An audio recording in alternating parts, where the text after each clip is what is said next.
Bonjour et shalom, chers frères et sœurs, vous qui vous avez reçu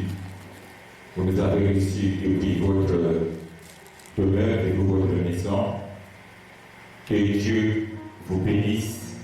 C'est votre émission, le temps de connaissance et de sagesse, avec l'homme de Dieu, le docteur Fénon Simplice Bicheva Abla de l'église Ebenezer.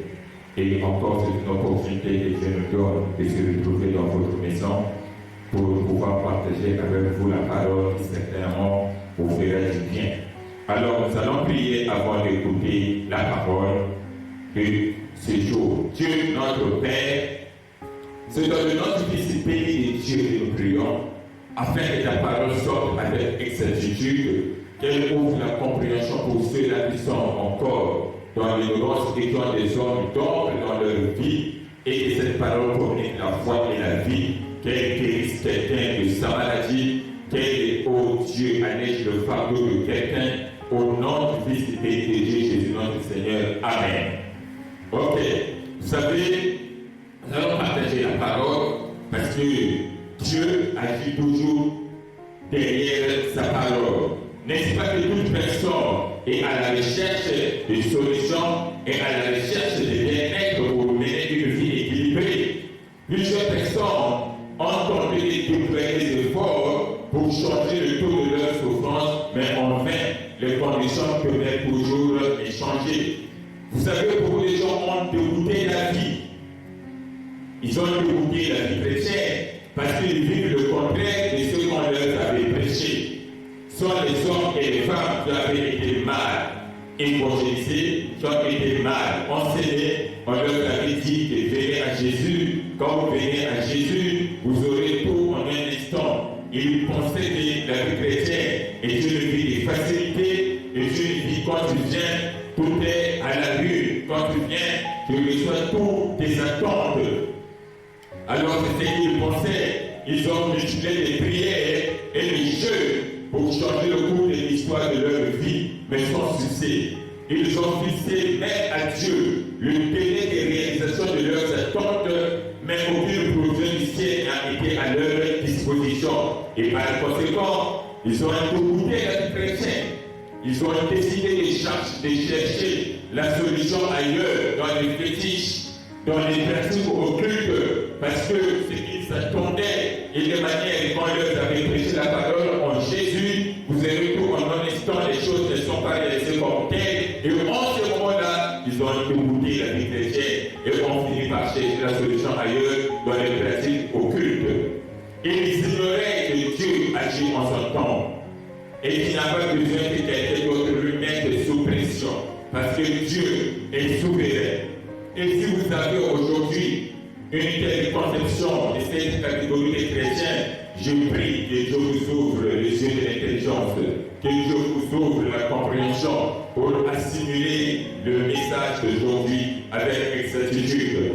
Dans ce message, nous allons comprendre que la provision de Dieu ne dépend pas de notre vision de nous-mêmes sur nous, mais la provision de Dieu dépend de la vision de Dieu pour nous, et cela dépend du temps de Dieu pour nous. Et si le jour de la nécessité spirituelle n'est pas encore brisé, vous n'aurez pas accès à la compréhension du temps d'opération de Dieu. Parce que pour Dieu, chaque chose a son temps. Alors nous allons lire Apocalypse 8, verset 1. Là-bas, il est écrit: quand il ouvrit le septième sceau, il eut dans le ciel un silence d'environ une demi-heure. Pour une bonne audition, quand il ouvrit le septième sceau, il y eut dans le ciel un silence pendant une demi-heure, ou environ une demi-heure. Le thème que nous allons partager s'intitule Une demi-heure de silence. Une demi-heure de silence. Quand j'ai consulté le dictionnaire, le Robert, il définit le silence comme le fait de ne pas parler, l'absence de parole, fait de ne pas exprimer, de ne pas divulguer. Voilà comment le Robert, le dictionnaire, le Robert définit le silence. Même du point de vue spirituel, j'ai défini le silence comme fait de ne pas parler, absence d'expression, absence d'opération, absence de mouvement. Parce que parfois on ne peut pas parler, mais on peut faire les mouvements qui indiquent un langage. Aujourd'hui, je peux être silencieux, je ne parle pas, mais je peux faire un signe à quelqu'un. Je peux faire un signe comme ça. Ça veut dire j'ai la peine. Donc, je parle un langage par un signe. Et en ce moment-là, bien que c'est un silence du point de vue langage, mais par le mouvement, j'ai parlé. Mais pour Dieu, lorsqu'on parle de silence, c'est l'absence de parole, l'absence d'opération et l'absence de mouvement. Il n'y a aucun mouvement, il n'y a aucun signe qui annonce un langage. Et ce livre que nous venons de lire a été écrit par l'apôtre Jean, qui est l'auteur de l'évangile de Jean et l'auteur des 3 épîtres de Jean. Et c'est le dernier livre qu'il a écrit dans sa vieillesse, avant sa mort, après Jésus-Christ. Il a écrit cela vers la fin du règne de l'empereur Domitien. Donc avant la fin du règne de l'empereur Domitien, c'est alors que Jean a écrit ses livres vers 94 et 96 après Jésus-Christ. Alors, ici Jean reçoit la vision de l'ouverture des 7 sceaux. Mais quand il ouvrit le 7e sceau, la Bible dit qu'il y a eu un silence pendant environ une demi-heure. Mais l'histoire de l'ouverture des sceaux commence dans l'Apocalypse 5, où Jean voit dans la main que celui qui était assis à la droite de Dieu, celui qui était assis sur le trône, un livre écrit en dedans et en dehors et scellé de 7 sceaux. Et personne donc ne pouvait ouvrir le livre, et Jean pleurait de ce que personne n'avait les capacités d'ouvrir ce livre. Mais il est dit, voici l'anneau qui est digne d'ouvrir le livre et ses 7 sceaux. Donc, avant d'arriver au 7e sceau, il fallait commencer par ouvrir le premier sceau. Mais la Bible dit que ce livre était écrit en dedans et en dehors. Et cela signifie un message complet qui ne peut être ajouté ni retranché. Vous savez, ce sont les termes culturels que Jésus voulait appliquer à Jean. En Israël, quand quelqu'un venait de prendre une lettre, il dit que cette lettre est écrite en dedans et en dehors. Cela veut dire que les paroles qui sont contenues dans cette lettre ne peuvent jamais être ni ajoutées ni retranchées. Donc, comme on dit, c'est un livre écrit en dedans et en dehors. Cela veut dire un livre qui contient des paroles qui ne peuvent jamais être ni ajoutées ni retranchées. Donc, ce livre contenait un message complet du destin du plan de Dieu pour son peuple. Et ce livre était scellé de 7 sceaux. Les sceaux parlent d'un cachet et scellé par le fermé. Donc ce livre était fermé de 7 cachets. Vous savez, chez les Juifs, à l'époque, la valeur d'un testament, c'est la présence de 7 cachets. Sans ces 7 cachets, le testament n'a pas de valeur. Et ces 7 cachets représentaient les 7 témoins du testateur. C'est-à-dire, il y avait les témoins qui devraient mettre les cachets dans ces livres-là, et ça devrait être 7 cachets. C'est comme en Allemagne, à l'époque, c'est ici maintenant aussi, il en est encore ici, en Allemagne, une lettre fermée de 5 cachets contenait de l'argent. Donc, elle venait de donner une enveloppe avec 5 cachets, cela veut dire que dans cette enveloppe, il y a l'argent. Maintenant, pour le juif, lorsqu'un homme qui avait des enfants, ou même des enfants, était prêt de mourir, il appelait ses 7 amis proches. il écrivait un testament pour les ayants droit. Maintenant, il appelle ses 7 amis qui vont mettre le cachet dans ce testament. Le jour de sa mort, pour que les ayants droit possèdent la richesse, le testament doit être lu à haute voix devant plusieurs témoins.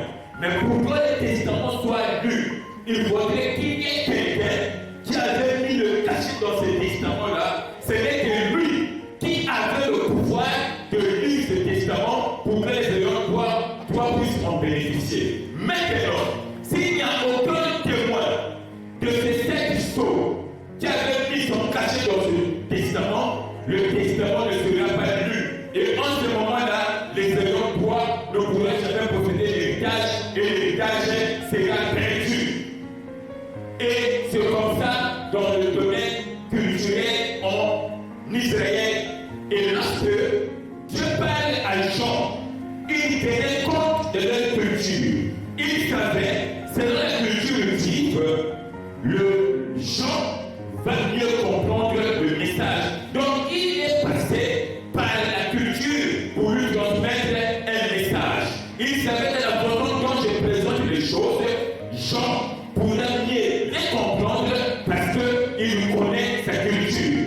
Et dans ce livre, contenait les secrets du plan de Dieu pour l'humanité en général et pour son peuple en particulier.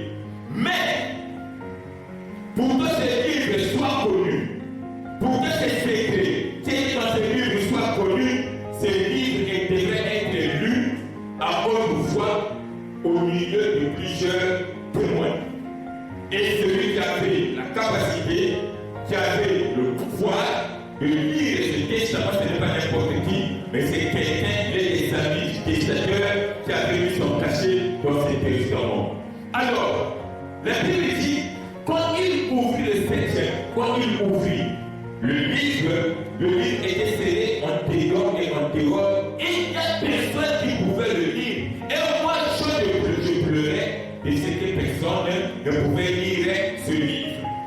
Comme il n'y avait personne pour ouvrir le livre, Jean pleurait.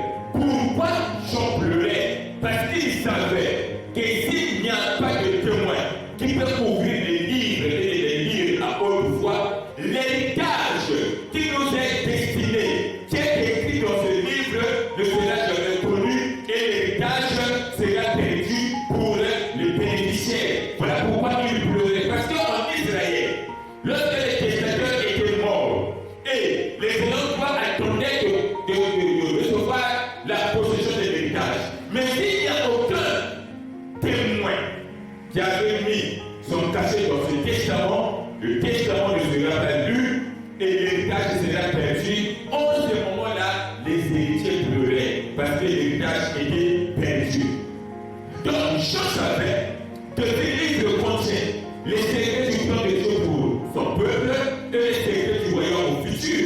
Donc, il faudrait qu'il soit lu pour que nous puissions mieux connaître ces secrets. Mais comme il n'y avait personne pour lire ce livre, Jean pleurait. De la manière que les ayants droit ou les bénéficiaires pleuraient en Israël quand il n'y avait pas l'un des témoins qui avait mis son cachet dans ce testament. Donc, ce que Jean cherchait quand il pleurait, c'était la connaissance du royaume futur qui était scellé dans ce livre.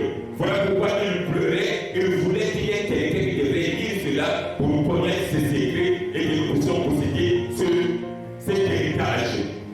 Et c'est cette attitude que nous devons avoir lorsque nous n'avons pas la connaissance des secrets de Dieu.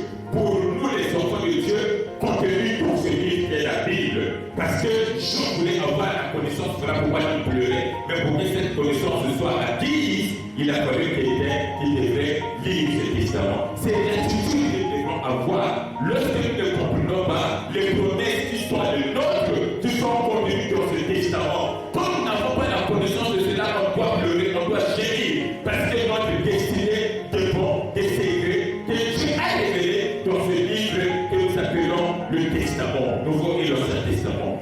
Donc vous comprenez bien que la connaissance connaissance est un pouvoir.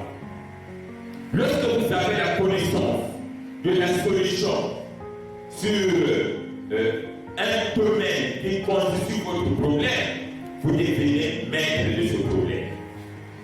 Car la connaissance procure toujours des solutions pour ceux-là qui la possèdent. Et la connaissance de la parole de Dieu est le secret du vrai triomphe. La connaissance de la parole de Dieu, c'est le permis de la réussite. L'erreur, la peur, les soucis sont souvent les résultats d'un manque de connaissance efficace de la parole de Dieu. Et l'ignorance est là que l'ennemi pourrait utiliser efficacement contre vous. L'ignorance rend la vie misérable. L'ignorance détruit la vie silencieusement comme les termites dans une construction. Vous voyez comment est-ce que les termites détruisent la construction silencieusement sans bruit.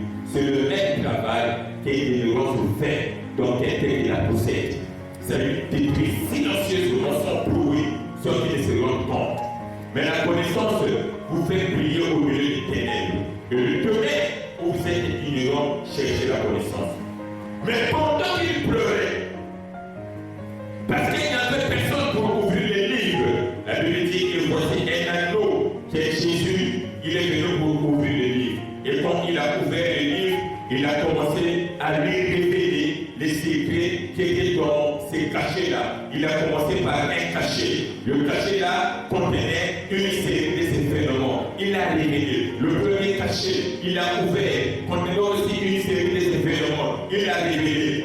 Et quand il est arrivé au septième saut, au septième cachet, quand il a ouvert, la Bible dit, il y eut un silence au ciel pendant une demi-heure. C'est là où nous avons tiré notre pain.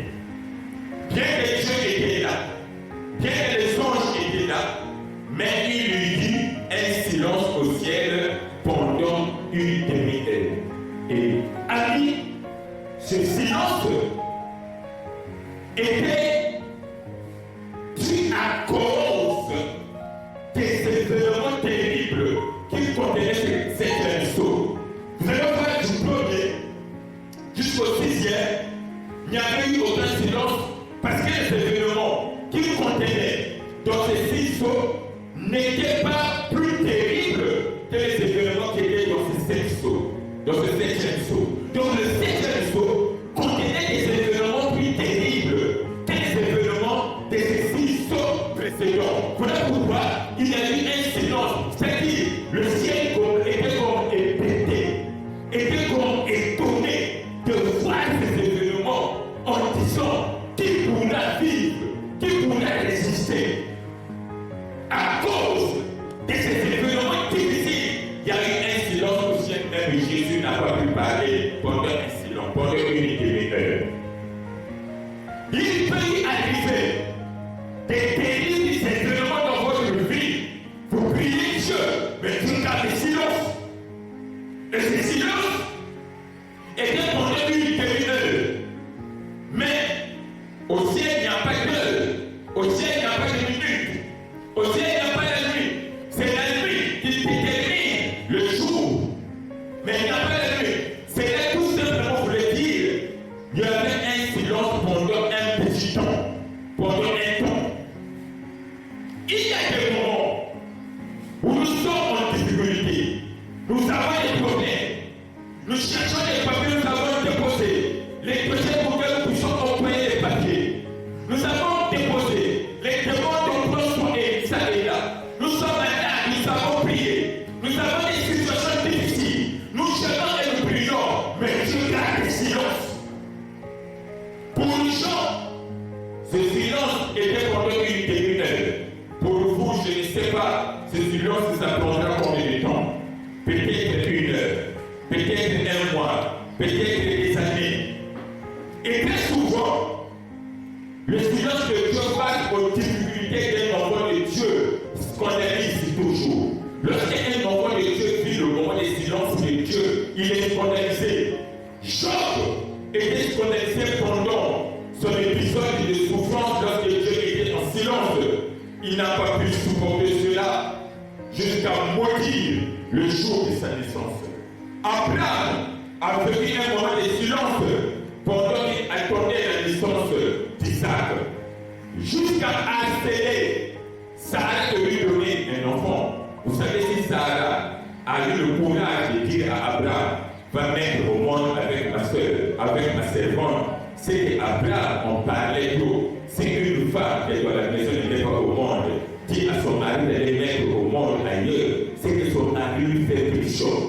Ça vient que cela n'est pas dit dans la Bible qu'Abraham faisait pression à Sarah, mais si Sarah est arrivée et dit à Abraham va mettre au monde avec ma servante, c'est qu'Abraham en parlait trop. Toi aussi tu ne mets pas au monde, il y a longtemps que je suis avec toi. Et Abraham, jusqu'à ce qu'il a dit, oh Dieu, permettras-tu que je descende, rejoigne mes pères dans les séjours de mort sans postérité. Vous voyez, c'était des lettres. Donc, pendant ce moment de silence, Abraham même n'a pas pu supporter cela.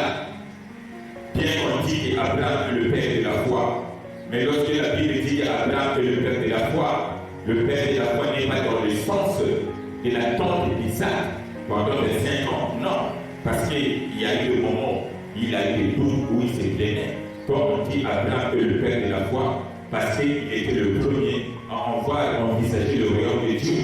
Lorsque Dieu l'appelle, Abraham quitte tes parents, tu vas aller dans le pays que j'ai promis pour toi. Lorsqu'il est arrivé en Canaan, Abraham a construit une tente, des maisons de tentes. Il se disait, oh, les maisons de tentes sont les maisons de voyageurs. Donc, il te met une tente, c'est que dire que demain, il va partir. Et quand Abraham avait mis une tente, bien que c'est là où Dieu l'avait promis, mais pour lui, il croyait être toujours passager, il devait aller dans une cité où Dieu lui-même était le constructeur. Vous voyez? Donc, il envisageait d'aller dans un pays que Dieu lui-même avait construit. Bien qu'il était là-bas, où Dieu l'avait promis à Canaan, mais en étant en Canaan, lui, il se disait, c'est pas ici, il y a un autre endroit que Dieu a construit lui-même, je dois y aller. Voilà pourquoi il n'a pas mis les maisons en dur, mais il a mis une maison en attente, parce qu'il envisageait aller vivre le royaume de Dieu. C'est dans ce sens qu'Abraham est le père de la foi, parce qu'il est le premier à avoir envisagé le royaume de Dieu. Mais, compte tenu du silence de Dieu pour l'attente d'Isaac, Abraham n'a pas pu supporter cela. Lorsque Jésus a venu ce moment de silence, il a dit, Père, pourquoi m'as-tu abandonné? Vous savez, lorsque ce moment de silence arrive dans notre vie, lorsque nous souffrons, nous prions, nous demandons à Dieu, mais Dieu est en silence, très souvent ça nous fait fâcher et on peut dire toutes sortes de bêtises sur Dieu. Et parfois on refuse de le servir parce qu'en plus le Dieu n'agit pas, il est en silence. Les questions que je me pose, pourquoi Dieu garde-t-il silence devant le mot qui subissent ses enfants? Pourquoi Dieu garde-t-il silence lorsque nous sommes au proie, lorsque nous sommes en proie aux souffrances? Pourquoi Dieu garde-t-il silence lorsque nous sommes dans les difficultés? Pourquoi Dieu garde-t-il silence lorsque nous sommes devant les manigances du diable, alors qu'il est le Tout-Puissant et permet de faire en un instant à ses activités? Pourquoi Dieu garde-t-il silence devant nos attentes, alors qu'il sait que nous en avons besoin? Pourquoi Dieu garde-t-il silence quand nous sommes malades, alors qu'il sait que nous avons besoin de guérison pour mieux les servir? Pourquoi Dieu garde-t-il silence lorsque nous sommes pauvres, alors qu'il sait que nous avons besoin d'argent pour continuer dans son œuvre? Pourquoi Dieu garde-t-il silence quand nous sommes stériles, alors qu'il sait que nous aurons des enfants, les gens vont le glorifier? Pourquoi Dieu garde-t-il silence lorsque nous sommes chômeurs, alors qu'il sait que lorsque nous travaillerons, nous serons à mesure de prendre le soin de nos familles? Pourquoi Dieu garde-t-il silence? Tout simplement parce que Dieu n'est pas obligé d'agir à notre faveur en tout temps. Il y a un moment où il garde le silence, comme nous gémissons, comme nous souffrons, parce qu'il est écrit chaque chose à son temps. Mais il y a un temps où Dieu agit. Il y a un temps où il garde le silence. il y a un temps où Dieu agit. Vous savez, dans le programme d'activité de Dieu, il y a un chapitre de la guérison, il y a un chapitre de la prospérité, il y a un chapitre de la fécondité, il y a un chapitre de la victoire, mais il y a aussi un chapitre du silence. Et quand les gens arrivent à ce chapitre du silence, quand ils souffrent, c'est là où ils sont perturbés, ils se font des soucis, ils ne croient plus en Dieu. Le silence est une période des semences sans récolte. Vous avez beaucoup sémé dans le champ de Dieu. Vous avez beaucoup sémé dans votre activité, mais pas de récolte. C'est le silence de Dieu. Le silence est une période de travail sans récompense. Vous travaillez beaucoup, mais il n'y a pas de récompense. C'est le silence de Dieu. Vous pouvez penser être sujet d'une certaine malédiction provenant de votre famille, mais ce n'est que le silence. Le silence, c'est le moment des efforts déployés pour atteindre vos buts, mais sans succès. Le silence, c'est le moment de pleurer sans consolation. Vous pleurez, mais il n'y a pas de consolation. C'est le moment de prier sans exaucement. C'est le moment des questions sans réponse. Vous posez des questions, pourquoi cela m'arrive, mais il n'y a pas de réponse. C'est semblable à un parachutiste qui chute son parachute. C'est semblable à quelqu'un qui se voit dans l'eau sans sauvetage. C'est comme quelqu'un qui souffre sans aucune consolation. Mais la vérité est que le silence de Dieu n'a pas pour but de vous détruire. La vérité c'est cela. Le silence de Dieu n'a pas pour but de vous détruire. Et le silence de Dieu ne détermine pas la non-réalisation de vos attentes. Lorsque Dieu est en silence, c'est la prérogative de vos attentes ne seront plus réalisées. Et lorsque Dieu se met en silence, c'est la prérogative qui vous a abandonné, ou qui vous a rejeté, ou qui ne veut plus s'occuper de vous. Rassurez-vous que le silence de Dieu ne détermine pas son absence au milieu de vous. Et l'évidence de la présence de Dieu surpasse de beaucoup la preuve de son absence. Lorsque vous êtes évident que Dieu est présent, quelles que soient les preuves et difficultés qui attestent que Dieu n'est pas là, cette évidence de la présence surpasse de beaucoup les preuves qui attestent que Dieu n'est pas présent. Alléluia. Souvenez-vous, lorsqu'il y a eu le silence au ciel, Dieu était là, les anges étaient là, mais il y a eu un silence. Vous pouvez avoir Dieu. Vous avez la foi, vous êtes rempli de l'esprit, vous avez des problèmes, mais Dieu garde le silence, il ne parle pas, il ne fait aucun mouvement. Même pendant les jours d'Israël, il arrivait des temps où il n'y avait ni songe, ni parole, ni prophétie. Bien que Dieu était là, bien qu'il y avait un prophète, mais c'était le silence de Dieu. Et beaucoup de gens s'agitent et consultent les féticheurs, les marabouts, lorsque Dieu garde le silence sur les problèmes qui les concernent. C'est comme Saoul, quand Dieu était en silence, il est parti consulter une magicienne et il a noirci sa destinée. Si Dieu est en silence pour vous et vous recevez une prophétie, une solution provenant d'une autre source, c'est une malédiction. Parce que c'est la bénédiction de Dieu qui enrichit et qui ne se fait suivre aucun chagrin.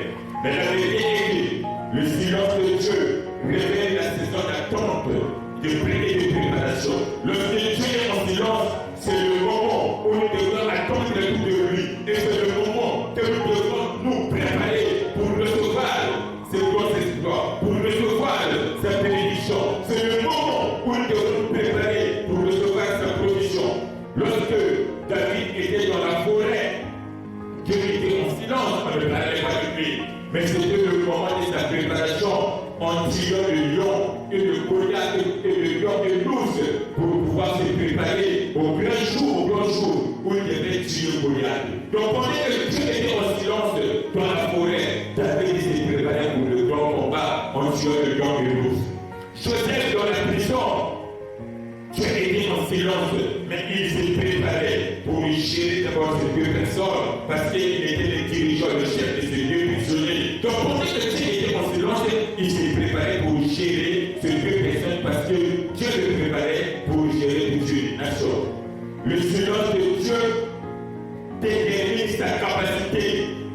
fait peur dans nos combats. Je sais qu'il est au-dessus de toutes les choses et qu'il est le Tout-Puissant et il ne se tracasse pas pour nous triompher sur toutes les choses. Il se met en silence pendant que nous souffrons, pendant que nous sommes en difficulté, pour voir quelle sera notre attitude devant lui et devant le problème.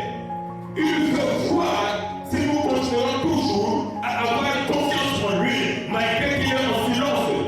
Souvenez-vous de la scène de la Pâque, quand les apôtres étaient ensemble avec lui.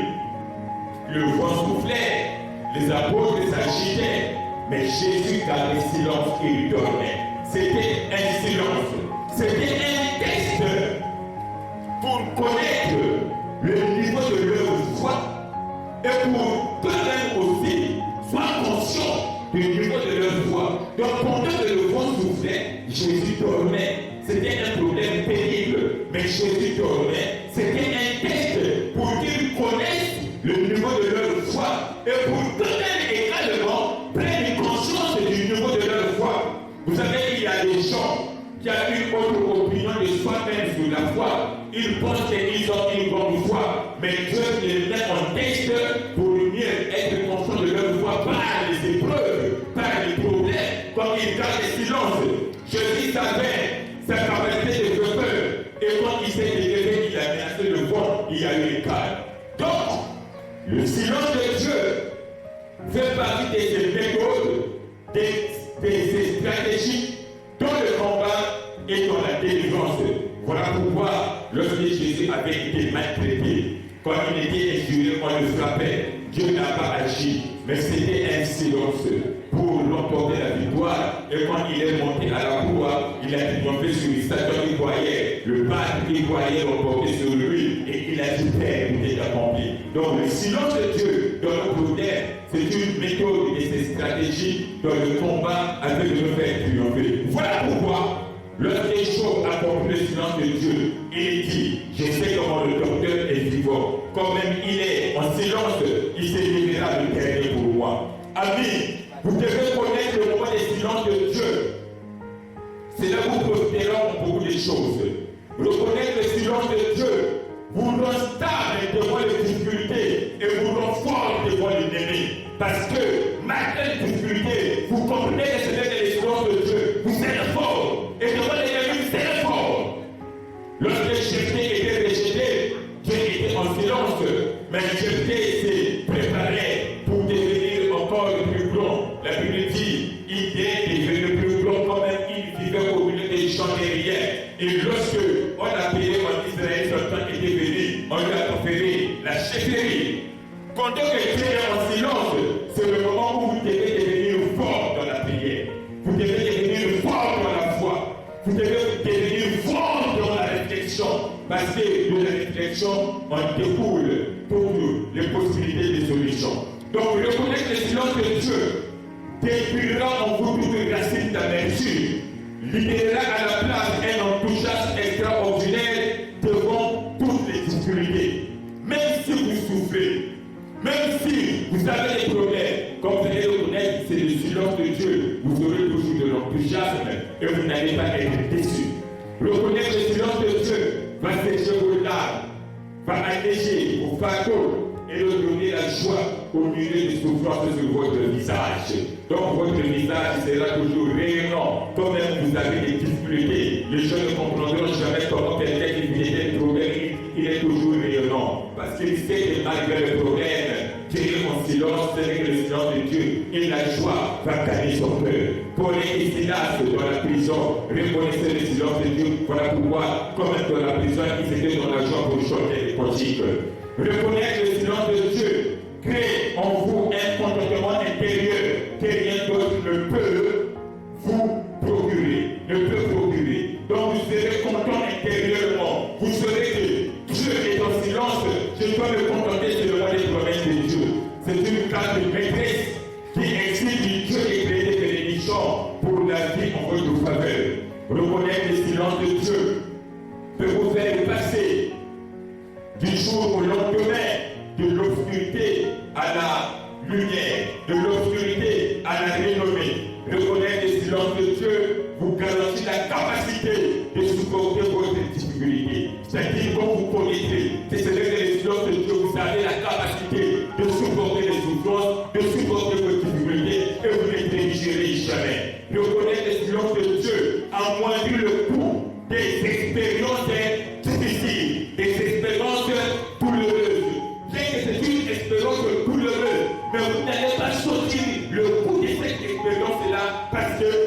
comprenez que ce n'est que le silence, les gens ne comprendront jamais. Comment est-ce que je n'ai pas inquiet? Comment est-ce que je n'ai pas des soucis? Parce que le jour qui te voit voir le coup de ce problème, mais pour toi, ce coup est amoindré parce que tu connais, ce n'est que le silence de Dieu.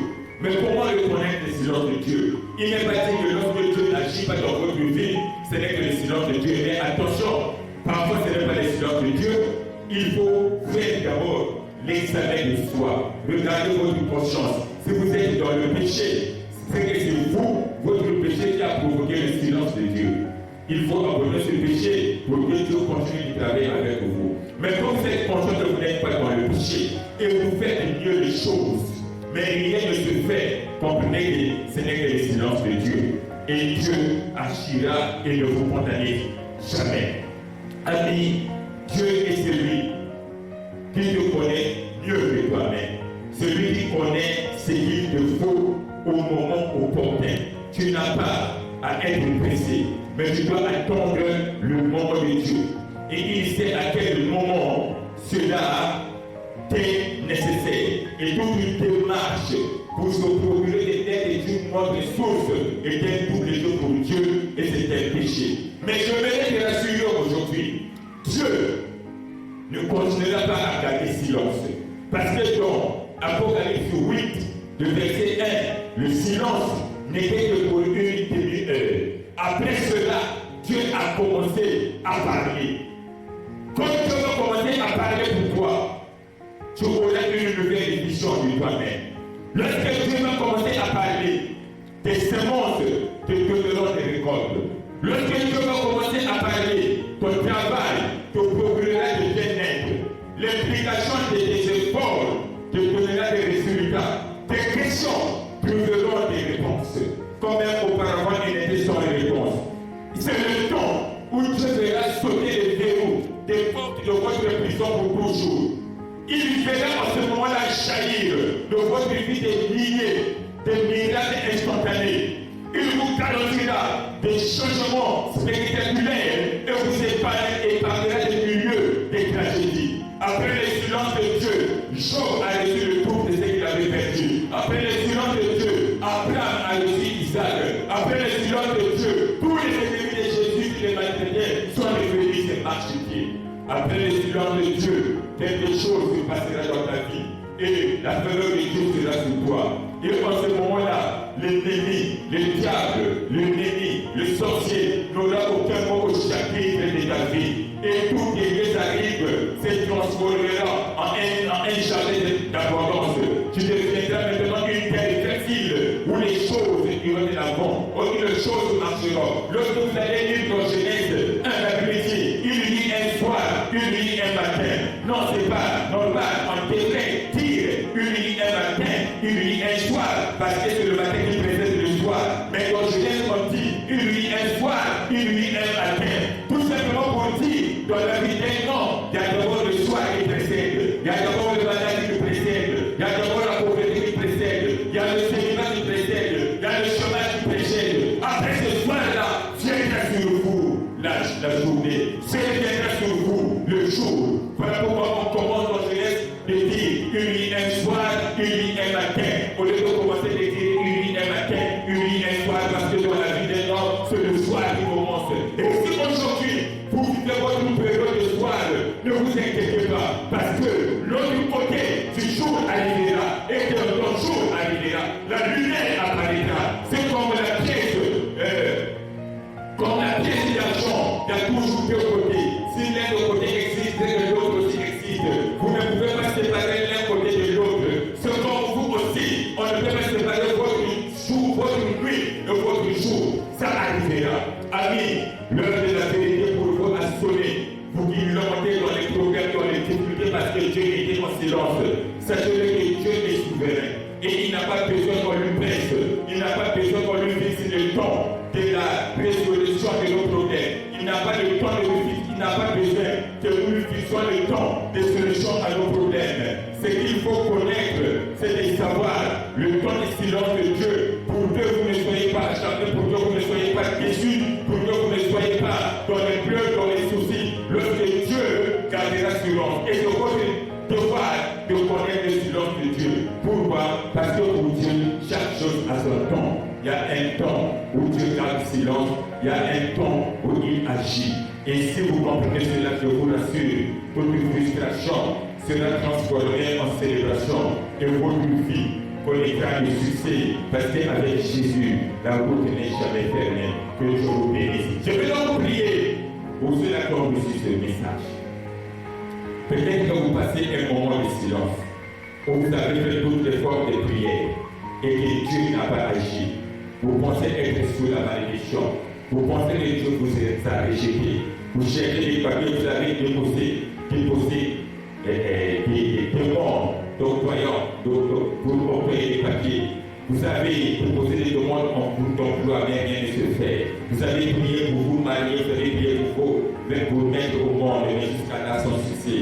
Vous pensez être le plus maudit et être rejeté par Dieu. Mais je vous rassure, ce n'est que le silence de Dieu. Il y aura un temps que Dieu va parler pour vous. Et à quelqu'un qui va parler, il parle dès maintenant de vous recevoir ce message. Je vais prier pour vous. Dieu notre Père. J'ai prié pour ceux qui souffrent, qui pensent être rejetés, qui pensent être maudits, qui pensent être le plus malheureux de la planète Terre.